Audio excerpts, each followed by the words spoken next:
Selamat datang kembali.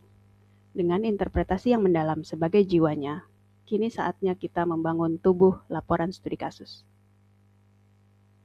Video ini adalah panduan praktis menyusun dokumen yang tidak hanya melaporkan apa yang kita lakukan, tetapi yang mengkomunikasikan cerita dan pemahaman kunci dari kasus Anda dengan jelas, meyakinkan, dan sistematis. Laporan studi kasus bukanlah tempat membuang semua data dan analisis. Ia adalah cerita analisis yang terstruktur.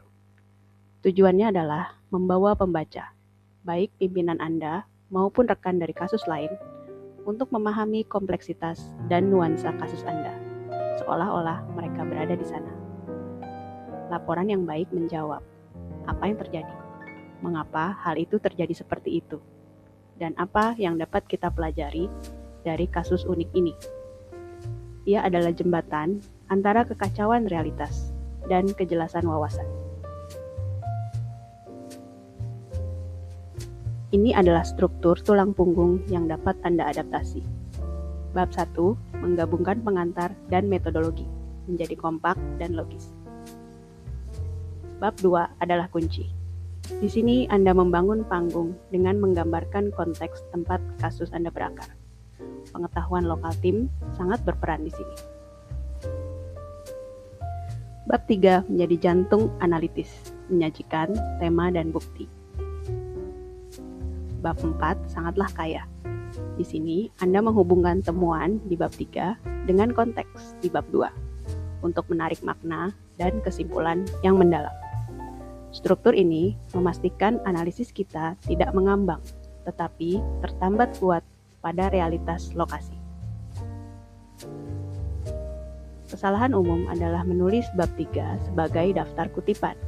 Itu membosankan. Sebaliknya, tuliskan sebagai cerita analitis. Pertama, mulai dengan pernyataan tema yang kuat.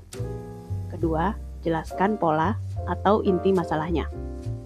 Ketiga, berikan bukti data terpilih dan terkuat untuk mengilustrasikannya.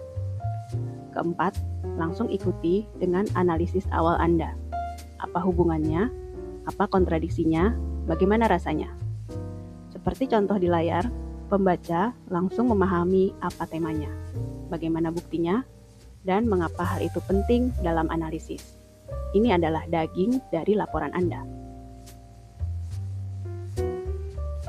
Bab 4 adalah tempat Anda naik level. Di sini Anda tidak melaporkan temuan lagi, tetapi melakukan sintesis dan refleksi. Pertanyaan pemandunya, bagaimana semua tema ini cocok satu sama lain?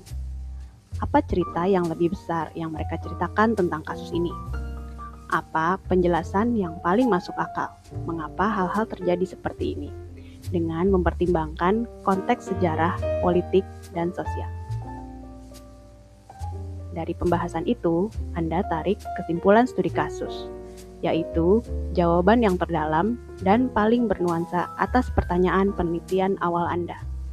Kesimpulan ini bukan rekomendasi umum, tapi pernyataan pemahaman tentang dinamika kunci dalam kasus Anda. Agar laporan Anda efektif, perhatikan hal-hal praktis ini. Pertama, gunakan bahasa yang jelas dan berorientasi pada bukti. Anda adalah juru bicara data. Kedua, jangan takut visual. Satu diagram hubungan tema di bab 3 atau 4 seringkali lebih jelas daripada satu paragraf penjelasan. Ketiga, dan paling penting, jaga kredibilitas dan etika. Lindungi identitas narasumber. Jujur tentang keterbatasan studi Anda. Ini justru memperkuat kredibilitas. Dan refleksikan posisi Anda sebagai peneliti. Ini menunjukkan profesionalisme dan rigor. Karena Anda bekerja dalam tim, menulis laporan juga adalah proses kolaboratif. Rencanakan dari awal. Setelah analisis selesai, adakan rapat singkat untuk membagi tugas penulisan berdasarkan kekuatan anggota. Gunakan platform kolaboratif agar semua bisa menulis dan mengedit secara real time. Penting untuk memiliki editor yang bertugas menyatukan gaya penulisan dan memastikan alur dari satu bab ke bab lainnya mulus. Terakhir, seluruh tim harus mereview draft final. Proses ini memastikan laporan benar-benar mewakili pemahaman bersama tim studi kasus Anda.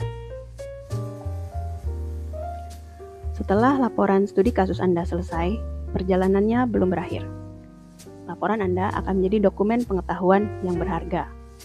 Dan dalam konteks proyek kolaboratif kita, ketiga laporan dari 3 studi kasus yang berbeda ini akan menjadi bahan baku utama untuk tahap berikutnya, analisis lintas kasus. Di tahap itulah, pimpinan atau perumus kebijakan akan membaca, membandingkan, dan menarik benang merah dari ketiga kasus untuk merumuskan wawasan yang lebih strategis.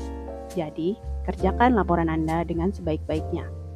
Ia adalah kontribusi intelektual Anda yang akan dibaca dan digunakan oleh pihak lain. Melalui proses panjang pengumpulan data, analisis, dan interpretasi, Anda dan tim telah menjadi ahli yang paling memahami kompleksitas studi kasus Anda. Laporan Anda adalah cara Anda mengklaim dan mendokumentasikan keahlian itu. Percayalah pada pemahaman mendalam yang telah Anda bangun. Kami tidak sabar untuk membaca laporan-laporan yang penuh wawasan dari masing-masing tim. Terima kasih atas dedikasi Anda dan selamat menyusun laporan studi kasus yang membanggakan.